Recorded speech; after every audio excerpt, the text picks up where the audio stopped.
Close. Karnataka, welcome back to K20 motos. ಮತ್ತೊಂದು ಹೊಸ ವಿಡಿಯೋಗೆ ಸ್ವಾಗತ ಸುಸ್ವಾಗತ.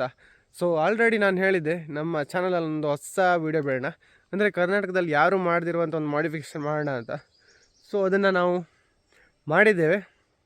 ಸೊ ಏನಂದರೆ ನಮ್ಮ ಗಾಡೀಲಿ ಒಂದು ಕಸ್ಟಮ್ ವ್ಯಾಲೋಟ್ರಾನಿಕ್ ಬಿಲ್ಡ್ ಮಾಡಿದ್ದೀವಿ. ಪ್ರತಿಯೊಂದು ನಾವೇ ಡಿಸೈನ್ ಮಾಡಿರೋಂಥದ್ದು, ಆಯಿತಾ. ಅದಕ್ಕೆ ಪ್ರೋಗ್ರಾಮಿಂಗು ಹಾಗೆ ಎಲ್ಲವನ್ನು ನಾವೇ ಮಾಡಿರೋವಂಥದ್ದು. ಪ್ರಾಪರ್ ರಿಮೋಟ್ ಕಂಟ್ರೋಲ್ ವ್ಯಾಲೋಟ್ರಾನಿಕ್. ಸೊ ಅದನ್ನು ಹೆಂಗೆ ಮಾಡೋದಂತ ನಾನು ನಿಮಗೆ ವಿಡಿಯೋದಲ್ಲಿ ತೋರಿಸ್ತೀನಿ. ಬಟ್ ಅದಕ್ಕೆ ಪ್ರೋಗ್ರಾಮ್ ಮಾಡಬೇಕು. ಅದು ಒಂದು ಸ್ವಲ್ಪ ಪ್ರಾಬ್ಲಮ್ ಇದೆ. ಏನಕ್ಕಂದರೆ ಅದನ್ನು ನಿಮಗೆ ತೋರ್ಸೋಕೆ ಹೋದರೆ ಲೆಂತ್ ಆಗುತ್ತೆ ತುಂಬ. ಪ್ರೋಗ್ರಾಮ್ ನನ್ನ ಹತ್ರ ಇದೆ, ನಾನು ನಿಮ್ಗೆ ಕೊಡ್ತೀನಿ. ನಿಮ್ಗೆ ಅದು ಪ್ರೋಗ್ರಾಮ್ ಮಾಡೋದು ಹೇಗೆ ಅಂತ ಇದೆ, ನೀವೊಂದು ಯೂಟ್ಯೂಬಲ್ಲಿ ಯಾವ್ದಾದ್ರು ವೀಡಿಯೋ ಸಿಗುತ್ತೆ, ಅದನ್ನು ನೋಡಿ ಮಾಡ್ಕೋಬೋದು. ಇಲ್ಲ ನಿಮಗೆ ಮಾಡಲಿಕ್ಕೆ ಆಗಿಲ್ಲ ಅನ್ನೋದಿದ್ದರೆ ಜಾಸ್ತಿ ಕಮೆಂಟ್ ಬಂದರೆ ನಾನು ಅದು ಹೇಗೆ ಮಾಡೋದು ಅಂತಲೂ ಹೇಳ್ತೀನಿ. ಸೊ ಹೇಗೆ ಅದಕ್ಕೆ ಪ್ರೋಗ್ರಾಮ್ ಡಂಪ್ ಮಾಡೋದಂತ. ಸೊ ಹಾಗೆ ಮತ್ತು ಸರ್ಕ್ಯೂಟು ನಿಮ್ಗೆ ಕೊಡ್ತೀನಿ ಅದು ಹೇಗೆ ಮಾಡೋದಂತ. ನಾನು ವೀಡಿಯೋದಲ್ಲಿ ನಿಮ್ಗೆ ಪ್ರಾಪರಾಗಿ ಸೋಲ್ಡ್ರಿಂಗ್ ಹೊಡೆಯೋದು, ಸರ್ಕ್ಯೂಟ್ ಹೆಂಗೆ ಕನೆಕ್ಟ್ ಮಾಡಿದೆಲ್ಲ ಹೇಳಲಿಕ್ಕೆ ಆಗಿಲ್ಲ. ಬಟ್ ಅದು ಹೆಂಗೆ ಮಾಡೋದಂತ ನಿಮಗೆ ನಾನು ಪ್ರಾಪರಾಗಿ ಕೊಡ್ತೀನಿ. ನಿಮಗೆ ಸರ್ಕ್ಯೂಟ್ ಕೊಡ್ತೀನಿ, ನೀವು ಅದರ ಪ್ರಕಾರ ಮಾಡ್ಬೋದು, ಆಯಿತಾ. ಸೊ ಬನ್ನಿ ವೀಡಿಯೋನ ಶುರು ಮಾಡೋಣ. ಸೊ ಅದಕ್ಕಿಂತ ಮುಂಚೆ ನಮ್ಮ ಚಾನಲ್ಗೆ ಇನ್ನೂ ಸಬ್ಸ್ಕ್ರೈಬ್ ಆಗಿಲ್ಲ ಅಂದರೆ ಸಬ್ಸ್ಕ್ರೈಬ್ ಆಗಿ, ಹಾಗೆ ಪಕ್ಕದಲ್ಲಿರುವ ಬೆಲ್ ಬಟನ್ನ ಪ್ರೆಸ್ ಮಾಡಿ. ಬನ್ನಿ ಶುರು ಮಾಡೋಣ. ಸ್ವಲ್ಪ ತಡ ಆಯ್ತಾ ಅಂತ ಅಲ್ಲ ಗಾಯ್ಸ್, ನೋಡಿ ವ್ಯಾಲೋಟ್ರಾನಿಕ್ ಮಾಡೋಕ್ಕೆ ಫಸ್ಟ್ ವಾಲ್ವ್ ಬೇಕಾಯ್ತಾ. ವಾಲ್ವ್ ಇದು ಥ್ರೋಟಲ್ ಬಾಡಿ, ಯಾವುದಾದ್ರೂ ಒಂದು ಬೈಕಿನ ಥ್ರೋಟಲ್ ಬಾಡಿ ಬೇಕು. ಇದು 1.5 ಇಂಚು ಸ್ಪೇಸ್ ಇತ್ತಿದ್ರಲ್ಲಿ, ಇಲ್ಲಿಂದ ಇಲ್ಲಿ ಈ ಪೈಪ್ ಸೈಜು. ಸೊ ಹಿಂಗೆ ಇರೋದಿಲ್ಲ ಥ್ರೋಟಲ್ ಬಾಡಿ, ಅದನ್ನು ರೆಡಿ ಮಾಡ್ಕೊ. ಸೊ ಆ ಕ್ಲಿಪ್ ಹಾಕ್ತೇನೆ ನಿಮ್ಗೆ ಯಾವ ಥರ ಮಾಡೋದನ್ನ ಹೇಳಿ. ಸ್ಟಾಕಲ್ಲಿ ಹೆಂಗೆ ವ್ಯಾಲೋಟ್ರಾನಿಕ್ ಬರುತ್ತೆ ಹಾಗೆ ಮಾಡಿಸ್ಕೊಂಡು ಹೇಳಿ. ಸೊ ಹಂಗೆ ಮಾಡ್ಕೊ, ಇದನ್ನೆಲ್ಲ ಕ್ಲೀನಿಂಗ್ ಮಾಡಿಸ್ಕೊ. ಸೊ ಇದು ಅನ್ವಾಂಟೆಡ್ ಥಿಂಗ್ಸ್ ಇದೆಲ್ಲ ಇಲ್ಲಿ ನೋಡಿ, ಇದೆಲ್ಲ ಕಟ್ ಮಾಡಿ ತೆಗುವ. ಜಸ್ಟ್ ಈ ಪೊಸಿಷನ್, ಈ ಅಡಿಗಡೆ ಇದು ಕಟ್ ಮಾಡ್ರೆ ಆತಿಲ್ಲ. ಸೊ ಇದನ್ನು ಕವರ್ ಮಾಡೋದು, ಮೆಟಲ್ ಬಾಡಿಲೇ ಕವರ್ ಮಾಡುವ. ಸೊ ಫಸ್ಟ್ ಇದನ್ನೆಲ್ಲ ತೆಗುವ. ಸೊ ಇಲ್ಲಿ ನೋಡಿ ಗೈಸ್, ಫುಲ್ ವಾಶ್ ಮಾಡ್ಕೊಂಡಿದ್ದೀನಿ ಕಟ್ ಮಾಡಿ. ಸೊ ಇದು ಅಡಿ ಪೊಸಿಷನ್ ಇರಲಿ, ಆಯಿತಾ, ಸುಮ್ಮನೆ ಬೇಡ ಅಂತ. ಸೊ ಇದನ್ನು ನಾನಿಲ್ಲಿ ಸೆಕೆಂಡ್ ಹ್ಯಾಂಡ್ ಮಾರ್ಕೆಟಲ್ಲಿ ತಂದಿರೋದು. ಸೆಕೆಂಡ್ ಹ್ಯಾಂಡ್ ಅಂದರೆ ಇಲ್ಲಿ ಗುಜ್ರಿ ಏನಿದೆ ಸ್ಕ್ರ್ಯಾಪಲ್ಲಿ ತಂದಿರೋದು. ಸೊ ನನಗಿದು 250 ರೂಪೀಸ್ ಚಾರ್ಜ್ ಮಾಡಿದ್ದಾರೆ. ನಿಮ್ಗೆ ಎಷ್ಟಕ್ಕೆ ಸಿಗುತ್ತೆ ಅಂತ ಗೊತ್ತಿಲ್ಲ, ಕಮ್ಮಿಗೆ ಕೊಡ್ಬೋದು, ಕೆಲವರು ಜಾಸ್ತಿ ಹೇಳ್ಬೋದು. ಟೀ ಅಂತ ಮಾಡ್ಕೊಂಡ್ರೆ ಇಲ್ಲಿ ಕಣಿ, ಇಲ್ಲೆಲ್ಲ ಹೋಲ್ಸ್ ಇದು ಎಲ್ಲ ಇದೆರಡು, ಎಲ್ಲ ಇಲ್ಲೊಂದು ಇಲ್ಲಿ ಒಳಗಡೆಯಿಂದ ತೋರುತ್ತೆ. ಸೊ ಇಲ್ಲಿಂದ ಏರ್ ಯಾವುದೆಲ್ಲ ಒಳಗಡೆ ಇದನ್ನೆಲ್ಲ ಕ್ಲೋಸ್ ಮಾಡಬೇಕು. ನೋಡಿ ಒಳಗಡೆ ಇಲ್ಲೆರಡು, ಆಮೇಲೆ ಇಲ್ಲಿ ಸೈಡಲ್ಲೊಂದು ಇಲ್ಲೊಂದಿದೆ ನೋಡಿ. ಸೊ ಇದನ್ನೆಲ್ಲ ಎಮ್-ಸಿಲ್ ಯೂಸ್ ಮಾಡಿ ಪ್ಯಾಕ್ ಮಾಡಿ. ಸೊ ಎಮ್-ಸಿಲ್ ಹಾಕಿದ್ರೆ ತೊಂದರೆ ಇಲ್ಲ, ಎಷ್ಟು ಹೀಟ್ ಆದರೂ ಇದು ಬಿಡೋದಿಲ್ಲ. ಸೊ ಎಮ್-ಸಿಲ್ನ ಹಾಕಿ ಆ ಹೋಲ್ನೆಲ್ಲ ಫುಲ್ ಪ್ಯಾಕ್ ಮಾಡ್ಕೊಳೋಣ. ಸೊ ಅದಾದಮೇಲೆ ಒಂದು ಆರ್ಡಿನೋ ನ್ಯಾನೋ ಇದಾಯ್ತಾ. ಸೊ ಇದೆಂತಕ್ಕಂದ್ರೆ ಸೊ ಆಪ್ರೇಟ್ ಮಾಡೋದಲ್ಲ ನಾವು ಇದರಲ್ಲಿ. ಸೊ ಇದು RF ಟ್ರಾನ್ಸ್ಮಿಟರ್ ಆಯಿತಾ. ಇಲ್ಲಿ ನೋಡಿ, ಇದು RF ರಿಸೀವರ್. ಇದು ನೋಡಿ, ಇಲ್ಲಿ ನೋಡಿ, ಇದೆಲ್ಲ ಲಿಂಕ್ ನಾನು ಡಿಸ್ಕ್ರಿಪ್ಷನಲ್ಲಿ ಕೊಟ್ಟಿರ್ತೀನಿ ಬೇಕಾದರೆ ಮಾಡೋದಿದ್ರೆ. ಸೊ ಇದು ಸರ್ವೋ ಮೋಟ್ರ್ ಆಯಿತಾ, 995 ಇದು MG 995 ಹೈ ಟಾರ್ಕ್ ಮೋಟ್ರು. ಅದಾದಮೇಲೆ ಇದು ಬಕ್ ಕನ್ವರ್ಟ್ರ್ 12 ವೋಲ್ಟಿಂದ, ನಾನು 12 ವೋಲ್ಟ್ ಅಂದರೆ 30 ವೋಲ್ಟಿಂದ 1 ವೋಲ್ಟ್ವರೆಗೂ ಮಾಡ್ಬೋದು. ಸೊ ಅದು ಆ ಮಾಡೆಲ್ ಇದು. ಸೊ ಇದು ನ್ಯಾನೋ, ಇದಕ್ಕೆ ಪ್ರೋಗ್ರಾಮ್ ಮಾಡಬೇಕಾಯ್ತಾ. ಫಸ್ಟ್ ಇದಕ್ಕೆ ಪ್ರೋಗ್ರಾಮ್ ಹೇಗೆ ಮಾಡೋದು ಅಂದರೆ ಅದನ್ನು ನಾನು ನಿಮ್ಗೆ ಹೇಳ್ತೀನಿ. ಇದಿಷ್ಟು ಕಂಪೋನೆಂಟ್. ಸೊ ನೆಕ್ಸ್ಟ್ ಏನಂದರೆ ಹೇಳ್ರೆ, ಸೊ ಇದೆಲ್ಲ ಕನೆಕ್ಟ್ ಆಗಬೇಕು. ಇದು ಮರ್ಜ್ ಆಗಬೇಕು. ಇದು ಏನಕ್ಕಂದರೆ ಜಸ್ಟ್ 5 ವೋಲ್ಟಿಗೋಸ್ಕರ. ಏನಕ್ಕಂದರೆ ಗಾಡಿಯಲ್ಲಿ 12 ವೋಲ್ಟ್ ಸಿಗುತ್ತೆ. ಸೊ ಅದು ನಮ್ಗೆ ಇದು ರನ್ ಆಗಬೇಕಾದ್ರೆ 5 ವೋಲ್ಟ್ ಬೇಕು. ಸೊ ಪ್ರೋಗ್ರಾಮ್ ಮಾಡುವಾಗ ಲ್ಯಾಪ್ಟಾಪಿಂದ ಡೈರೆಕ್ಟ್ ಇದಕ್ಕೆ 5 ವೋಲ್ಟ್ ಸಿಗುತ್ತೆ, ಆವಾಗ ನಮಗೆ 5 ವೋಲ್ಟ್ ಕೊಡೋದು ಬೇಡ. ಸೊ ಇದು ಗಾಡಿಯಲ್ಲಿರುವಾಗ 5 ವೋಲ್ಟ್ ಬೇಕು. ನಮ್ಗೆ ಗಾಡಿಯಲ್ಲಿ 12 ವೋಲ್ಟ್ ಸಿಗೋದ್ರಿಂದ ಇದನ್ನು ಯೂಸ್ ಮಾಡಬೇಕಾಗುತ್ತೆ 5 ವೋಲ್ಟಿಗೆ. ಸೊ ಇದನ್ನು ಕರೆಕ್ಟಾಗಿ 5 ವೋಲ್ಟಲ್ಲಿ ಅಡ್ಜಸ್ಟ್ ಮಾಡಿ ಸೊ ಇದು ರನ್ ಮಾಡೋದು. ಇದಕ್ಕೂ 12 ವೋಲ್ಟ್ ಬೇಕು, ಡೈರೆಕ್ಟ್ 12 ವೋಲ್ಟ್ ಬೇಕು. ಏನಕ್ಕಂದರೆ ಅಲ್ಲಿ ರಿಲೇ ಮಾಡಲ್ ಇದು. ಇದಕ್ಕೆ ಗಾಡಿಯಿಂದ ಡೈರೆಕ್ಟ್ 12 ಕೊಟ್ಟು ಇಲ್ಲಿಂದ 12 ಇದಕ್ಕೆ ಕೊಟ್ಟರೆ ಇದು 5 ವೋಲ್ಟ್ ಮಾಡಿ ಇದಕ್ಕೆ 5 ವೋಲ್ಟ್ ಕೊಡುತ್ತೆ. ಸೊ ಇದರಿಂದ ಇದಕ್ಕೆ ಕನೆಕ್ಟ್ ಆಗುತ್ತೆ. ಇದು ಸಿಗ್ನಲಿಂದ ಇದಕ್ಕೆ ಕೊಡುತ್ತೆ. ಏನಕ್ಕಂದರೆ RF ಮಾಡಲು ಇಲ್ಲಿ ಇದಿರೋದಲ್ಲ, RF ಇದು ಟ್ರಾನ್ಸ್ಮಿಟ್ರು, ಇದು ರಿಸೀವರ್. ಇಲ್ಲಿಂದ ಸಿಗ್ನಲ್ ಇದಕ್ಕೆ ಹೋಗಿ, ಇದ್ರ ಸಿಗ್ನಲ್ ಇದಕ್ಕೆ ಹೋಗುತ್ತೆ. ಅದಾದಮೇಲೆ ಇದಕ್ಕೊಂದು ಸಿಗ್ನಲ್ ಕಳಿಸ್ಬೇಕು, ಎಷ್ಟು ಡಿಗ್ರಿ ರೊಟೇಟ್ ಆಗಬೇಕಂತ. ಸೊ ಇದನ್ನ ನೋಡಿ, ಸೊ ಫುಲ್ ಇಷ್ಟು ಓಪನ್ ಆಗಬೇಕು ನೋಡಿ. ಸೆಂಟ್ರಿಗೆ ಬಂತಂದರೆ ಫುಲ್ಲು ಓಪನ್ ಆಯ್ತು ಹೇಳಿ. ಅದಕ್ಕೆ ಎಷ್ಟು ಡಿಗ್ರಿ ಬೇಕು ಅದನ್ನು ನಾವು ಅಡ್ಜಸ್ಟ್ ಮಾಡಬೇಕು. ಅದು ಪ್ರೋಗ್ರಾಮಿಂಗ್ ಮೂಲಕ ಇದರಲ್ಲಿ ಕಂಟ್ರೋಲ್ ಮಾಡೋದು, ಆಯಿತಾ, ಡಿಗ್ರಿನ. ಸೊ ಬನ್ನಿ ಮಾಡೋಣ. ನೆಕ್ಸ್ಟ್ ಇದೊಂದು ಬಾಕ್ಸ್ ಬೇಕು ಗೈಸ್. ಇದನ್ನೆಲ್ಲ ಒಂದು ಪ್ಲೇಸಲ್ಲಿ ಅಸೆಂಬಲ್ ಮಾಡಲಿಕ್ಕೆ. ಇದು DC ಸಾಕೆಟ್, ಸೊ 12 ವೋಲ್ಟ್ ಇನ್ಪುಟ್ಟಿಗೆ. ಹಾಗೆ ಇದಕ್ಕೆ ಇನ್ನೊಂದು 3 ವೈರ್ ಇಲ್ಲೊಂದು ಸಾಕೆಟ್ ಮಾಡಬೇಕು ಹೊರಗೆ ಹೋಗ್ಲಿಕ್ಕೆ. ಏನಕ್ಕಂದರೆ ಇದು ರಿಮೂವೇಬಲ್ ಮಾಡಬೇಕು. ಸೊ ಅದಕ್ಕೋಸ್ಕರ. ಸೊ ಇಲ್ಲಿ ನೋಡಿ, ಈ ಥರ ಶೇಪ್ ಮಾಡಿದ್ದೀನಿ ಇವಾಗ. ಏನಕ್ಕಂದರೆ ಜಸ್ಟ್ ಹೀಗೆ ಮೌಂಟ್ ಮಾಡಲಿಕ್ಕೆ. ಸೊ ಇದು ಒಂದು ಮೌಂಟ್ ಆದಮೇಲೆ ನೆಕ್ಸ್ಟ್ ಏನಿದೆ, ಇಲ್ಲಿಂದ ಒಂದು ಇದಕ್ಕೆ ತರಬೇಕು ಈ ಕ್ಲ್ಯಾಪ್ ಮೌಂಟ್, ಮತ್ತು ಇದರ ಜಾರಬಾರ್ದಲ್ದು ಎಮರ್ಜೆನ್ಸಿಯಲ್ಲಿ ಜಸ್ಟ್ ಇದನ್ನು ಮಾತ್ರ ಹಾಕ್ತಿದ್ದೀನಿ. ಮತ್ತು ಡೈರೆಕ್ಟಾಗಿ ಇದನ್ನು ಇದಕ್ಕೆ ತಾಂಗಿಸ್ಬಾರ್ದು, ಇಲ್ಲೊಂದು ಇನ್ಸುಲೇಟರ್ ಹಾಕಬೇಕು. ಸೊ ಏನಕ್ಕಂದರೆ ಇಲ್ಲಿಂದ ಇಲ್ಲಿ ಹೀಟ್ ಟ್ರಾನ್ಸ್ಫರ್ ಆಗ್ಬೋದು, ಇಲ್ಲ ಆದರೆ ಇದಕ್ಕೆ ಹೀಟ್ ಆದರೆ ಇದು ಮೆಲ್ಟ್ ಆಗೋ ಚಾನ್ಸಸ್ ಇರುತ್ತೆ. ಸೊ ಇದು ಹೈಯೆಸ್ಟ್ ಡಿಗ್ರಿಯಲ್ಲಿ ಹೀಟ್ ಆಗುತ್ತಲ್ಲ, ಸೊ ಅದಕ್ಕೋಸ್ಕರ ಅದು ನೆಕ್ಸ್ಟ್ ಸ್ಟೆಪ್ಪಲ್ಲಿ ಮಾಡುವ. ಇವಾಗ ಜಸ್ಟ್ ನಾನು ಎಲೆಕ್ಟ್ರಾನಿಕ್ಸ್ ಸೆಟ್ ಆನ್ ಮಾಡ್ತೀನಿ ಆಯಿತಾ, ಇನ್ಸ್ಟಾಲಿಂಗ್ ಇದೆಯಲ್ಲ ಅದನ್ನು ತೋರಿಸ್ತೀನಿ, ಆವಾಗ ಪ್ರಾಪರಾಗಿ ಇನ್ಸ್ಟಾಲ್ ಹೇಗೆ ಮಾಡೋದು ಅಂತ ಹೇಳ್ತೀನಿ. ಜಸ್ಟ್ ಹೀಗೆ ಬರಬೇಕು. ಸೊ ಹೀಗೆ ಬರಲಿಕ್ಕೆ ಕಾರಣ ಏನಂದರೆ ಇಲ್ಲಿ ನೋಡಿ, ಈ ಎಲೆಕ್ಟ್ರಾನಿಕ್ ಹೀಗೆ ಹೋಗಿ ಇಲ್ಲಿ ಸ್ಟಾಪ್ ಆಗುತ್ತೆ. ಇಲ್ಲಿ ಸ್ಟಾಪ್ ಆಯ್ತು ಅಂದರೆ ಕರೆಕ್ಟ್ ಸೆಂಟ್ರಿಗೆ ಬಂದಿದೆ ಅಂತ ಅರ್ಥ. ಸೊ ಗೈಸ್ ಇಲ್ಲಿ ನೋಡಿ ಎಲೆಕ್ಟ್ರಾನಿಕ್ ರೆಡಿ. ಸೊ ನೆಕ್ಸ್ಟ್ ಇಲ್ಲಿಂದ ಇದಕ್ಕೆ ಕನೆಕ್ಟ್ ಆಗಬೇಕು, ಏನಕ್ಕಂದರೆ ಇದು ಈಗ ರೊಟೇಟಿಂಗು. ಸೊ ಅದಕ್ಕಿಂತ ಮುಂಚೆ ನಮಗೆ ಪ್ರೋಗ್ರಾಮಿಂಗ್ ಆಗಬೇಕು. ಇದು ಇಲ್ಲಿಗೆ ಮುಗೀತು ಈ ವರ್ಕು.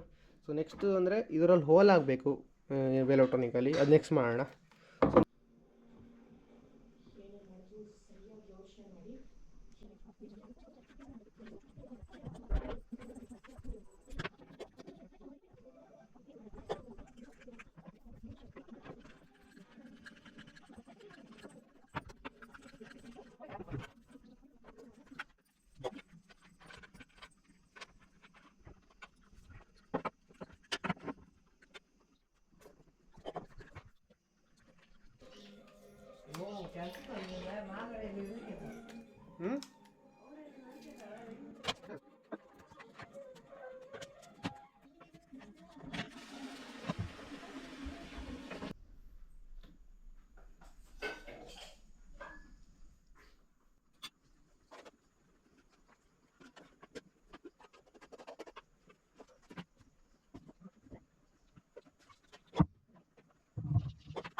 ಸೊ ನಮ್ಮದು ಮೇಯ್ನ್ ಬೋರ್ಡ್ ರೆಡಿಯಾಗಿದೆ. ನಾವೆಲ್ಲ ಐಟಮು ಇದ್ರೊಳಗೆ ಅಸೆಂಬಲ್ ಮಾಡಿದ್ದೀವಿ, ಎಲ್ಲ ಪ್ರೋಗ್ರಾಮ್ ಎಲ್ಲ ಇವಾಗ ಆಗಿದೆ ಇದರಲ್ಲಿ.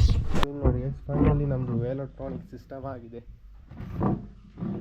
ಇಲ್ಲಿ ನೋಡಿ, ಸೊ ಇದು ವಾಲು.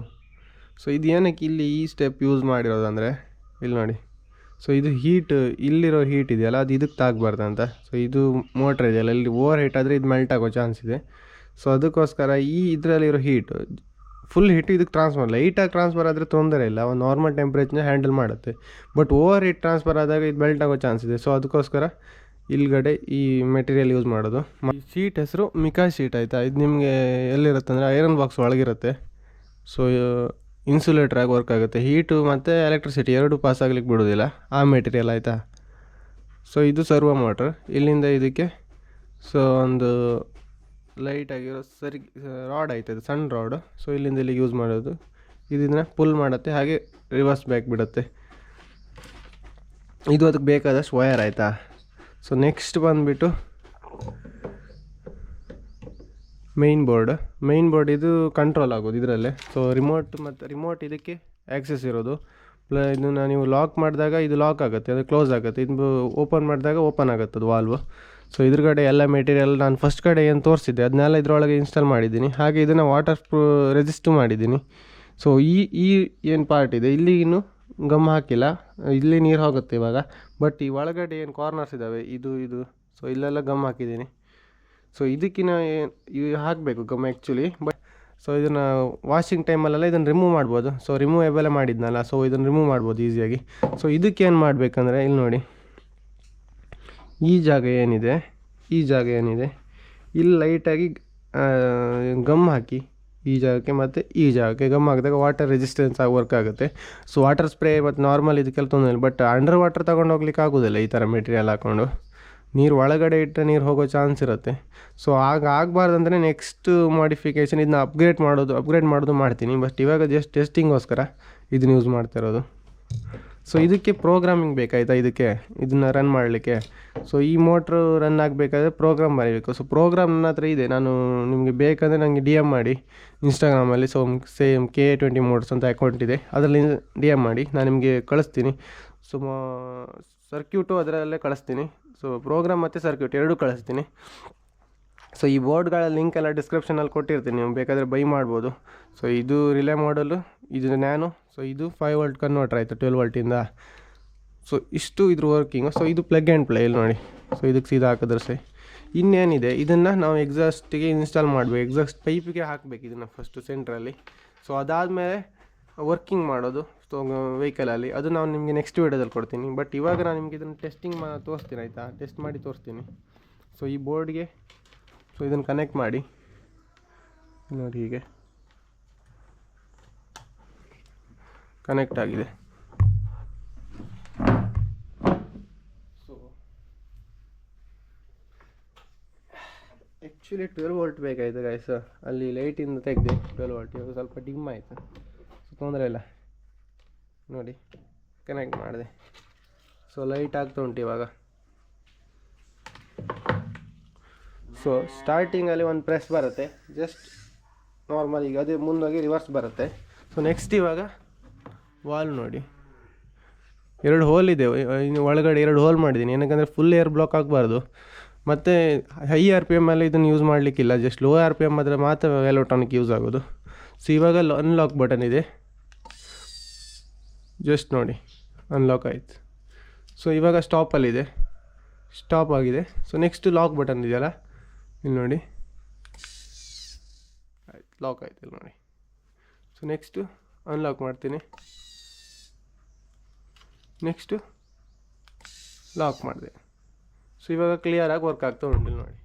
ಇದಿಷ್ಟು ಎಲೆಕ್ಟ್ರಾನಿಕ್ ಮಾಡುವಂಥದ್ದು. ನಾನು ನಿಮಗೆ ಮಾಡೋದೆಲ್ಲ ಕ್ಲಿಯರಾಗಿ ತೋರಿಸೋಕ್ಕಾಗಲ್ಲ, ಬಟ್ ವರ್ಕಿಂಗ್ ಇಷ್ಟೇ, ನಾರ್ಮಲಾಗಿ ಮಾಡಿರೋದು ಇಷ್ಟೇ. ಇದನ್ನು ಪುಲ್ ಮಾಡ್ತದೆ ಅಷ್ಟೇ ಗೈಸ್ ಆಯಿತಾ, ಇದನ್ನು ಪುಲ್ ಮಾಡ್ತೇನೆ. ಬಟ್ ಇಲ್ಲಿ ನೋಡಿ, ಈ ಮೋಟ್ರಲ್ಲಿ ಹಾಕಿದ್ರೆ ಏನು ಪ್ರಾಬ್ಲಮ್ ಅಂದರೆ ರಿವರ್ಸ್ ಎಳಿತದೆ. ಸೊ ಅದಕ್ಕೋಸ್ಕರ ಇಲ್ಲೂ ಒಂದು ಸ್ಪ್ರಿಂಗ್ ಇನ್ಸ್ಟಾಲ್ ಮಾಡಿದ್ದೀವಿ ನಾವು. ಸೊ ಇಲ್ಲೊಂದು ಸ್ಪ್ರಿಂಗ್ ಇದೆ, ಇದರಲ್ಲಿ ನಾರ್ಮಲ್ ಒಂದು ಸ್ಪ್ರಿಂಗ್ ಇದೆ. ಸೊ ಇದು ಎಳೆಯುತ್ತೆ ಸ್ಪ್ರಿಂಗು, ಇದು ಎಳೆದಿದೆ. ಇವಾಗ ಪ್ರಾಪರಾಗಿ ವರ್ಕಿಂಗ್ ಆಗ್ತಾಯಿದೆ ನೋಡಿ. ಸೊ ಇದನ್ನು ನಿಮಗೆ ಗಾಡೀಲಿ ಇನ್ಸ್ಟಾಲ್ ಮಾಡೋದು ನೆಕ್ಸ್ಟ್ ವೀಡಿಯೋದಲ್ಲಿ ತೋರಿಸ್ತೀನಿ. ಸೊ ಚಾನಲ್ಗೆ ಹೊಸಬರಾದ್ರೆ ಸಬ್ಸ್ಕ್ರೈಬ್ ಮಾಡೋದು ಇಟ್ಕೊಳ್ಳಿ, ಏನಕ್ಕಂದರೆ ನಿಮಗೆ ಈ ಥರ ಅಪ್ಡೇಟ್ ಕರೆಕ್ಟಾಗಿ ಬರ್ತಾ ಇರುತ್ತೆ ಇದ್ರ ಮೇಲೆ. ಸೊ ಅದಕ್ಕೋಸ್ಕರ ವಿಡಿಯೋ ಇಷ್ಟ ಆದರೆ ಲೈಕ್ ಮಾಡಿ, ಹಾಗೆ ವಿಡಿಯೋನ ಎಲ್ರಿಗೂ ಶೇರ್ ಮಾಡಿ. ಸಿಗೋಣ ಮುಂದಿನ ವಿಡಿಯೋದಲ್ಲಿ, ಅಲ್ಲಿ ತನಕ ಟಾಟಾ, ಬಾಯ್ ಬಾಯ್.